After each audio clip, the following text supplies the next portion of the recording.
want me to hold this shit up? Oh, no, y'all good. Everybody said the same thing. Well, shit, man. Part 2. Hold up, my bad. Oh, go ahead. Bet, we on. Oh, my bad. Jeez. You want to do it again? No. All right. Terrence, man. Welcome to INTDL. Appreciate you even coming. It's an honor. The man, the myth, the legend, the man who cooks everybody, the man who cooks anything, and any and everywhere, all around Detroit, the one-man special, mentor, friend, colleague. I got another one, maybe great host. I don't know what you even want to say. But no, man, great introduction to you in a sense. So, how has life been for you recently? Hey, man. First off, appreciate the introduction. It's really good. I must say. No, it was good, though. I must say. Life is okay. Minus the bullshit, life's great. Dude, I mean, I feel like, I mean, cooking is it has its amazing parts, but also, like, I've been in the chef world since 7, 8 years, and honestly, my first job was underneath you, and it was, first off, first job ever even having a sous chef such as yourself that was so talented, but also knowing that, like, we've had some funny and great moments, we had some terrible moments in the kitchen, and it's even more funny just to be able to laugh at that when we look back on it. And I think about those moments often, man. Like when we was in Savannah Blue cooking, I had to go through Garmager, working with Tony, working with Lo, working with Thor at the time when he was a manager. Ooh, we had a mean team at that time too. And it was early, man. Shout out Lo, shout out Tony. Yeah. It was, man. I must say, that was one of like the defining moments of my career.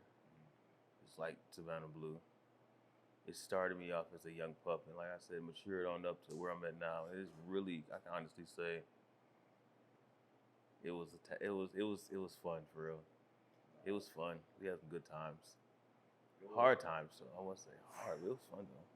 Shout out Thor too. Yeah, I gotta have him on the show, man. It's one of them times. Like I know his event is coming up, but shout out to Thor, hospitality included. Please check them out, man. And if you are in Detroit on the around the 5th/6th of August, please go to the 3rd annual food fest that he's got going on. Well, I feel like we're gonna be in the future. So if you haven't gone, please go to the next year's event because I know he's gonna do it for a 4th year. So, so that's what I want to say. But no, man, I think like for you as a sous chef, we all know what the trials tribulations are as a chef. So being a family man such as yourself, how hard has it? Well, I ain't gonna say how hard. How difficult is it to balance that life of being an all-day chef and being a full-time dad? Man, I must say, my 2 kids. I have 2, and my daughter's here. She's about to be 2 in September. My oldest is 9. He lives in Ohio, so that already is, troubling for me because it's hard to connect with the distance. But also working 13, 14-hour days on top of that.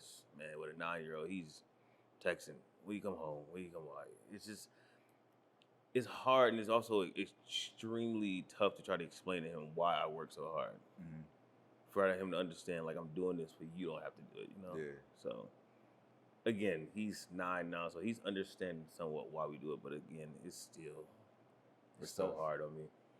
But, like, I mean, I think like for people who don't know the culinary world and they think that like it's something that they want to do. I mean, I feel like now more than ever we have a lot of people who cook who've never been in actual kitchens, which is great. I want to say, whether it's social media, TikTok, IG, whatever.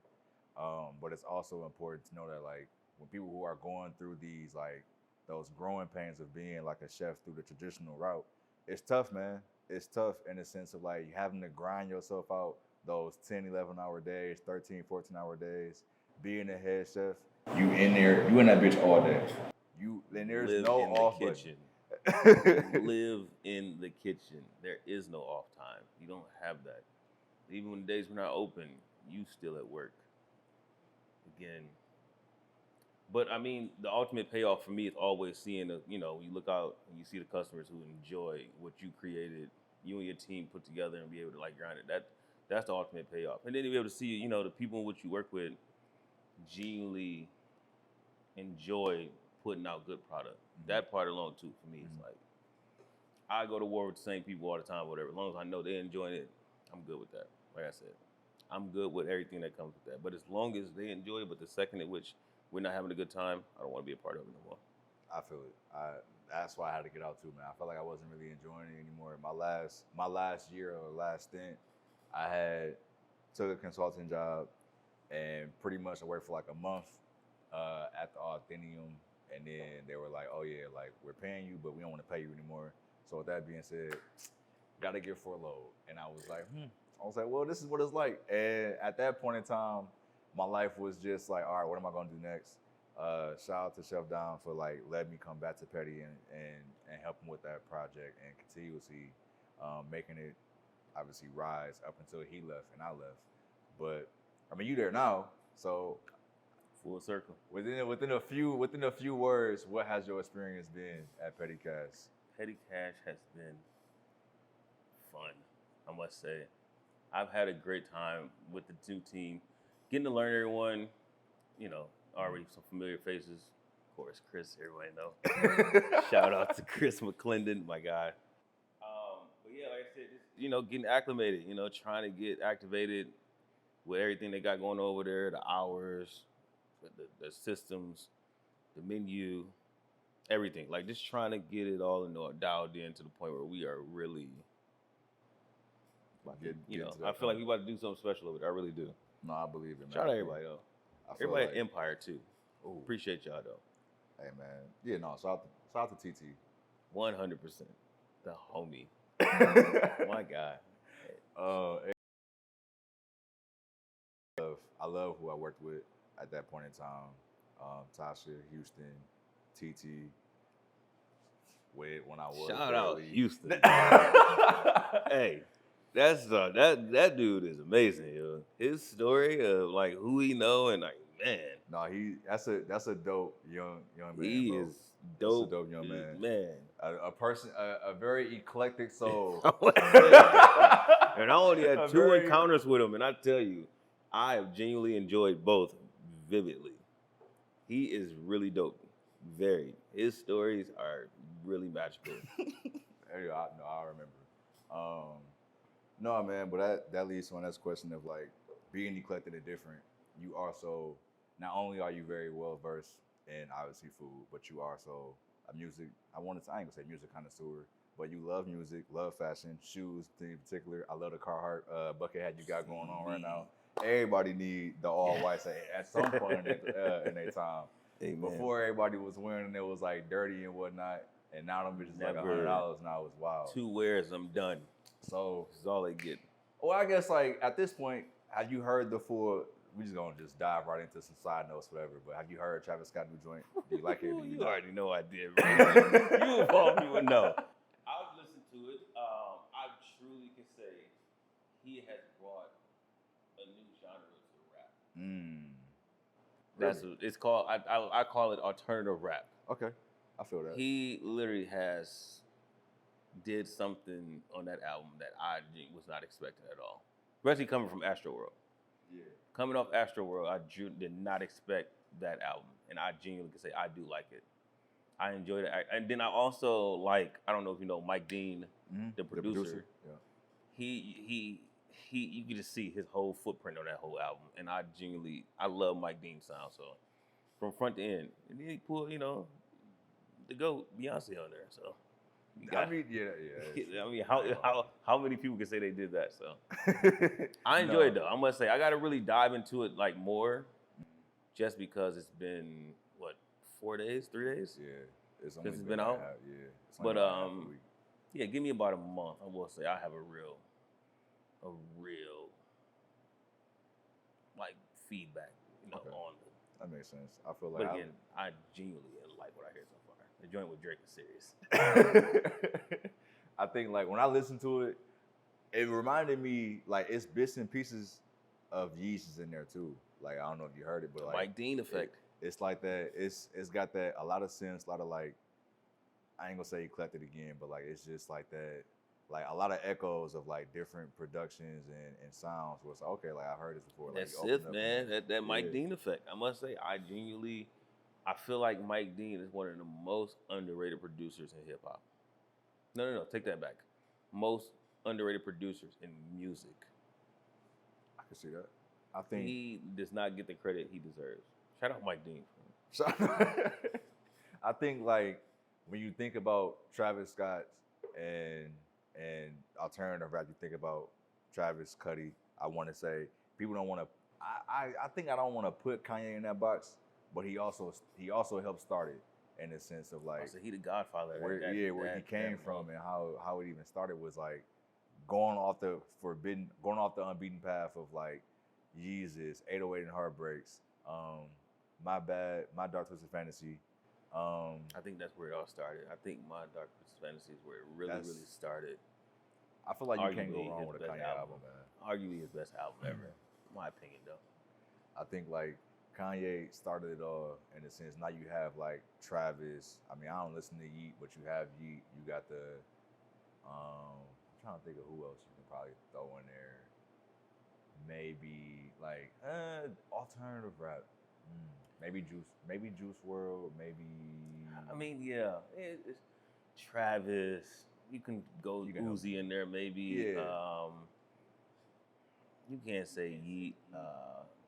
I never listened to him, so I don't know. I got one song I like a lot, a whole lot. I feel like it's more like you got mood music too, where like it's certain like types of. I feel like hip hop and rap has honestly is no more about like can niggas rap on any beat or whatever and beatbox. It's more so like it's a lane for everybody. Like there's a Travis Scott, I know Brent doesn't like rap, but like there's a Brent, there's a Drake, there's a Migos, there's Jay-Z, there's Kendrick. There's so many subgenres of rap now that is like the umbrella of hip hop is so big, that it so much falls under it to the point where you just gotta just enjoy music to really like say like, okay, to be a real hip hop head or whatever. You say, okay, we're gonna take the what is it, the idea of beating over, rapping over the rhymes and et cetera like that, where it's like, no, just listen to the music and enjoy it for what it is. You go from a 21 Savage who literally slow talk or whatever, and I enjoy everything he do, to who? A Blueface or whatever who never raps on beat. You know what I'm saying? Like seriously, yo. All right, man. So like my thing, a lot of people. So, what do you think about the Detroit scene in the sense of like, who do you think is like your favorite in the last like 15 years? As far as or even I ain't gonna say 15, just in general, like who was your favorite Detroit artist? You can even go back into like the Temptations or Aretha Franklin. Doesn't even matter. Artists, not rap. Detroit artist would be Blade Icewood. Okay. 100%. He started the Detroit like music sound to me, I believe. Him, Cheddar Boys. Yeah. All of those. I feel like he created the sound that like still goes on to this day in music. But as far as it would be Blade for sure. It'd have to be Blade because again, he was doing things back in like 2004. Like he had Jim Jones on the feature before Jim Jones was even a real rapper. Like Jim Jones was just like Jim Jones was just like the backup dude at at the shows, and then for Cam. But yeah, Blade just had a different sound to him, or whatever, and it was just like undeniable. Like that term, the great, you know what I'm saying, the Great Lakes Ruler is realistically one of his favorites. I can see that, man. I feel like my generation, I feel like we grew up listening to Doughboys Cash Out, then Team Eastside came in, then you have, now at this point, you got a lot of Flint rappers coming in, the young, what is it? Rio, the Young OG. Yeah, dope. YNJ, there's a few others out there.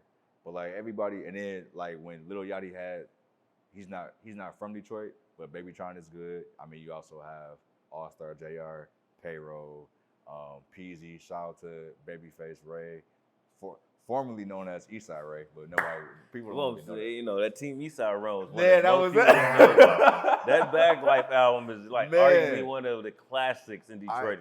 I swear, Vezo, like people don't know, bro. Like that was an Team actual group that Eastside. people don't know was they were an actual group that if Team Eastside would have stayed together, it would be arguably one of the best rap groups, not out of Detroit of all time to me. Bro, they're up there. It's crazy that like when you think about Vezo,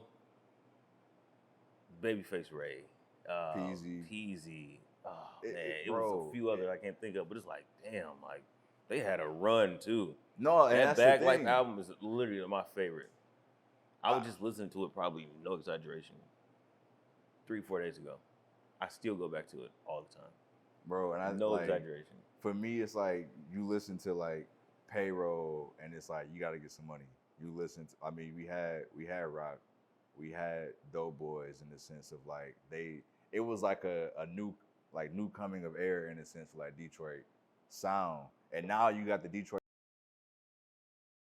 I feel like everybody from the city know what a Detroit sound like, because it's like I didn't heard it through Lotto music, I didn't heard it through Megan Thee Stallion music, I didn't heard it through almost any and everybody else. In the last 5 years, Detroit and Memphis has been the most influential sound in music. In the rap I can agree with that. I truly believe that. I can agree with Memphis and Detroit has like penetrated the entire rap scene right now. You can hear it from West Coast, East Coast, everywhere. You hear it all through music. Shout out to like literally Memphis too, because they have really, shout out Yo Gotti really, because he put a lot of people on from Memphis. I'm not gonna lie, man. Like you think about Yo Gotti, you think about Moneybagg Yo, you think about 42 Dugg, you think of man, and it's like shout out to 42 Dugg too, by the way, bro. Like I actually forgot about him as a Detroit rapper, T Grizzly and things like that. But it's like Sada, man, even Sada, bro, and even Skilla Baby, even V's, bro. Like it's too many to name for real. Baby Money. At this point, yeah, bro. At this point, it's so many rappers or so many artists from Detroit that's really making it big now. That's really like putting this sound on the map. And it's like, and we continuously evolving it to a point where like now you starting to like really see the Detroit scene for what it is, like 100%. And it's like you got Atlanta, you got Cali, you got Chicago, you got Detroit, you got Memphis, you got Houston. I want to say Texas, but I really want to say Houston. H-Town, baby. Really, the most slept on place too is Virginia as well in terms of who they birth, in a sense with Clips for real. Like, I mean, I don't want to say his name, but Chris Brown too. Virginia is very, very, very under. Just having an argument with Chris about how influential Pharrell is for real and how he literally is legit. To me, my opinion, a better producer than Kanye West. Really? Yes. And you know how I feel about Kanye, dog. Yes. I again, no shade to Kanye. I love Kanye. Like, even through all the breakdowns and everything, I'm still a diehard Kanye West fan. But like what Pharrell has been to hip hop, again, let me stop. To what he's been to music, it's undeniable, bro. You can't deny it, for real. Like, you can put him in any genre of music and he will go and shine for real. I think happy. No, you're right. You're right. No, because you think about it, it's like when you hear, I think every producer got that, like that, they have their signature. Pharrell got that 4 count. Everybody knows when you hear that 4 count, it's a Pharrell beat. The A$AP Rocky one that just came out, the Riot joint, it's a Pharrell beat. You hear the 1, 2, 3, 4 count, and it's like, okay, this is a Pharrell beat. You think about Clips, Grinding, and it's that 4 count. You think about the Kendrick song. What was it? I forgot. It was like Let Her Into the album. It's the recent one, but it's a 4 count on that one as well. Think of the name. I know exactly what you're talking about, though. But when you hear that 4 count, that's what it is, dog, and that's the most important thing. You know, like I said, that Virginia, DC. Like I said, if you really want to go into it, you go to DC with Go-Go and oh my God, man, look, Go-Go music. I like IDK. Who else? Even though he's a terrible human, Gold Link. Wale, shout out Rico Nasty. Hey, bro, Gold, bro, the nigga. Hold on, dog. The nigga really told this man who was already gone, "Hey, look, I know you did this to me, and you can't do nothing about it, but I want what I'm owed. And it's like, my nigga, Mac Miller is dead, my nigga. Like, what are we doing here? Like, nobody really fuck with Gold Link. And I guess, you know, when I heard about it, like maybe he's speaking to the people who like owns Mac Miller estate or whatever, I guess, who's overseeing it. But come on, you cross certain lines, you just can't go back over, dude. Again, you know, the universe always pays you back. Look at his career right now. Look at Gold Link's career. I hate to say it, but yeah. And I like Gold Link. Like, I think that crew with him, and, you know, again, with Brent, DC, man. Brent and my boy, he down there. I know who you're talking about. It was awesome. Gold Link, Brent, and God, what's the song? We played the Savannah Blue all the time. Yeah, I know who you're talking about. I just remember. I'm balling. I'm so awesome. Bro, I forgot his name. Oh, I might have to look on my phone, bro, because I'm not with it. No, what's his name? I feel like. What is like? What? Hey, we lacking right now. No, cause, like, for real, because again, I listened to like the mixtape, the joint he just dropped over there recently. I just listened to it. And the one Thor put me on with the Ohana and the Aloha. Oh man. What's his name? Shy Glizzy. Shy Glizzy. There we go. We found Shy Glizzy. I rock with him heavy. So with the DC scene, is that like your favorite genre? I guess I can ask, who is your favorite artist ever? I feel like Jay-Z. Ever? I feel like it might be Jay-Z, but I feel like in DC, who would be it? DC would be Wale for sure. Shy Glizzy's like a close second. But that's just like artists. But like when it comes to go-go music, I love Reaction Band. Don't mix. I love New Impressions. New Impressions is like my favorite like go-go band. Backyard. I don't know. I don't know what it is. It's something about the percussion, whatever, that really draw me to it like heavy. I listen to like go-go a lot. And New Impressions, like I said, that's like my everyday. Reaction Band, I really listen to them when I'm really just like trying to get that feel, that Gucci bandana. Like I can listen to that shit every day. That's the one that you listen to when you get ready to go to the gym. Like, yo, we about to get in. We about to go crazy. I mean, but if I had to listen to like my favorite, it'd be Wale for sure. Like Wale has, I feel like he has put DC in a new space or whatever. I mean, I feel like DC has not got their just due yet as far as music. But I don't think anyone can say they did anything better for DC rap besides Wale. I can agree with that. I can see that because I feel like. But there is someone out there, or whatever. God, what's his name? In the pocket. Oh, Tabby Benet. Everybody, you know anything about DC music? Look up Tabby Benet, bro. Tabby Benet is like one of the ones that's like. Tabby Benet is like the Peasy of DC. That's a good compare. I haven't listened to the person, so I don't know. But that's a comparison, I guess. I think he is one of the ones that's like, when it comes to DC music, he's early. Him and Wale probably came up together, and I don't think he got that one break like Wale got. But I think in DC, if you say his name, it's gonna ring bells through the whole city for real. If he does a show in DC, I'm pretty sure that thing sold out within 5 minutes. Yeah, I gotta get to DC, bro. That's my next move. I think DC is that's where I want to be at, dog. My brother, Chocolate City, man. I went there when it was cold out, and I still fucking love DC, bro. I told you, man. I'm trying to get there. Every time I plan on it, it's like something comes up. But I mean, I gotta just lock in, just make a date, and just go, and just literally spend an entire weekend out there and just go crazy. Chocolate City, I must say, I love you.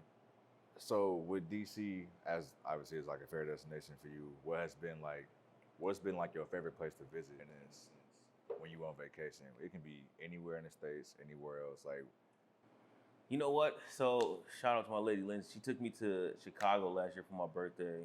Man, amazing time. Food scene in Chicago is like my favorite as far as regional. You know, within that 4 or 5 hour, you know, what I'm saying, traveling time. Atlanta,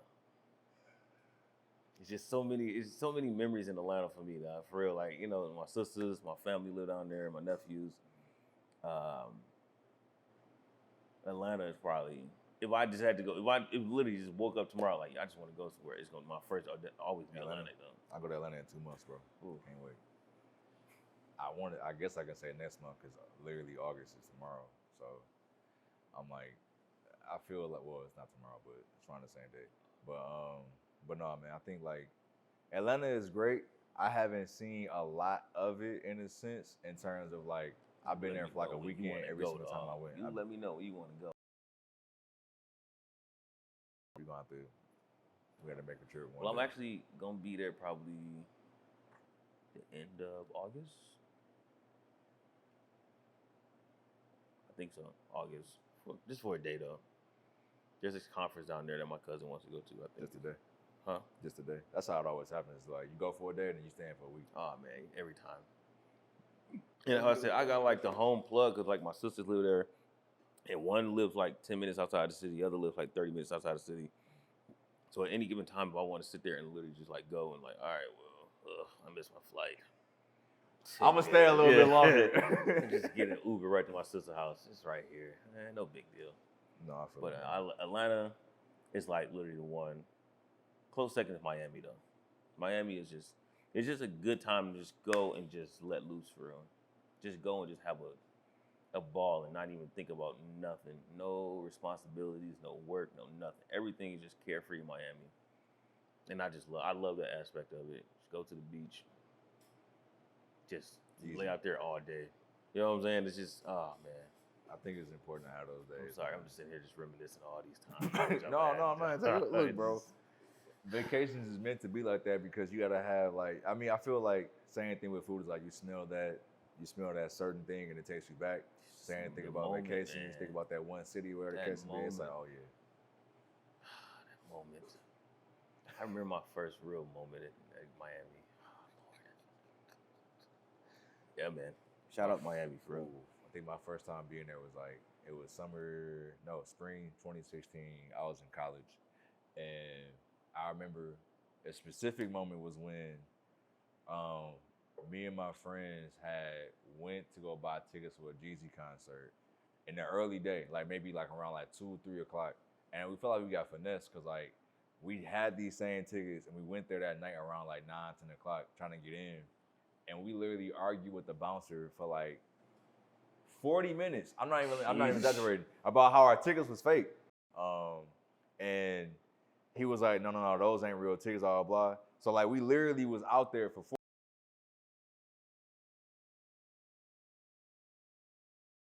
So he finally lets us in. He talked to the manager and the guy, whatever. We get in there.